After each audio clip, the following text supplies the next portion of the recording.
നാളെ കാർത്തിക മാസം ആരംഭിക്കുകയാണ്. മാധവ മാസം.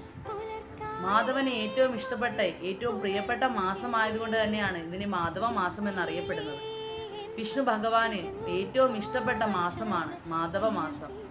ഭഗവാന് ഏകാദശി എന്ന പോലെ, ഭഗവാന് വെണ്ണ എന്നതുപോലെ, ഭഗവാന് ഭഗവത്ഗീത എന്നതുപോലെ ഏറെ ഇഷ്ടപ്പെട്ട മാസം കൂടിയാണ് ഈ മാധവ മാസം. അതുകൊണ്ട് തന്നെ ഭഗവാന് നമ്മൾ ചെയ്യുന്ന എല്ലാ പൂജകൾക്കും ഇരട്ടി ഫലമാണ് ഈ മാസം നമുക്ക് ലഭിക്കുക. എല്ലാവരും ഭഗവാനെ പ്രാർത്ഥിച്ചുകൊണ്ട്, ഭഗവത് നാമങ്ങൾ പ്രാർത്ഥിച്ചുകൊണ്ട് നെയ്വിളക്കൊക്കെ ഭഗവാനെ കത്തിച്ച്, നെയ്വിളക്ക് കൊണ്ട് ആരതി ഒഴിഞ്ഞ് ആ ഭഗവാനെ നമുക്ക് നമ്മുടെ ഹൃദയത്തിൽ നമുക്ക് ഭഗവാനെ ചേർത്ത് പിടിക്കാം. ആ ഭഗവാൻ 100% നമ്മളെ തിരിച്ചും നമ്മളെ ചേർത്ത് പിടിക്കുന്നതാണ്. എല്ലാവർക്കും ഈ മാധവമാസം ഭഗവാന്റെ അനുഗ്രഹം ഉണ്ടാകട്ടെ. നന്ദി, നമസ്കാരം.